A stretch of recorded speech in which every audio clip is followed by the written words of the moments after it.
A special thank you to each of our subscribers who make this channel possible. Here's today's story. In a heated exchange that has sparked controversy across Europe, Albanian Prime Minister Rama has publicly condemned UK Home Secretary Shabana Mahmood for what he describes as ethnic stereotyping. This accusation follows Mahmood's recent remarks where she singled out 700 Albanian families in a bid to justify the government's intention to end family reunification rights for asylum seekers. The Home Secretary's statements have raised eyebrows, as they seem to echo the rhetoric often used by far-right populist groups, a sentiment that has not gone unnoticed by Rama. In a passionate social media post, he questioned how a Labour minister could align herself with such divisive language, stating, "How can a Labour Home Secretary so poorly echo the rhetoric of the populist far-right?" He emphasized that the number of families mentioned is a mere statistical drop in the ocean compared to the broader challenges facing post-Brexit Britain. Rama further defended the Albanian community, asserting that they are net contributors to the British economy and that their representation in welfare statistics is minimal compared to other groups. This incident is not isolated. It reflects a growing trend of targeting the Albanian community in UK immigration discourse. Andy Hoxage, an associate fellow at the Royal United Services Institute, echoed Rama's concerns, suggesting that the government's narrative is being used to push a broader political agenda regarding the European Convention on Human Rights, ECHR. He pointed out that the Home Secretary's focus on Albania aligns with the messaging of prominent political figures like Nigel Farage, who have made Albanians a focal point in their rhetoric against immigration. This is not the first time Rama has clashed with a British Home Secretary. Last year, he accused then Home Secretary Sala Braverman of inciting xenophobia by suggesting that some Albanians were taking advantage of modern slavery laws.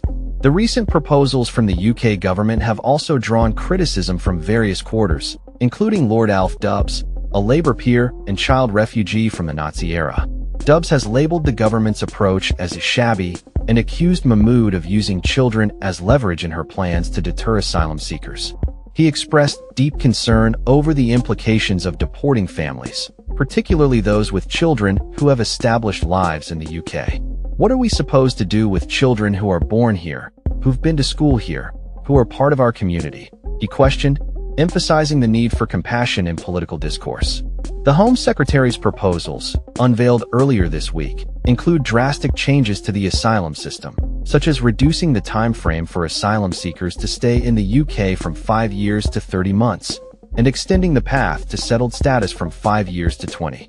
Additionally, the government plans to impose caps on the number of individuals arriving through safe routes, and to revoke guarantees of housing and weekly allowances for those seeking asylum.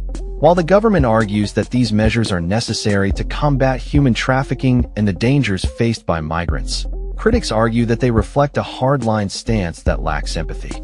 Communities Secretary Steve Reed defended the reforms, asserting that they are essential for addressing the challenges posed by illegal immigration. But many within the Labour Party are questioning whether this direction aligns with their values. Former Labour frontbencher Richard Bergen described the reforms as a desperate attempt to triangulate with reform, a reference to the right-wing party led by Farage.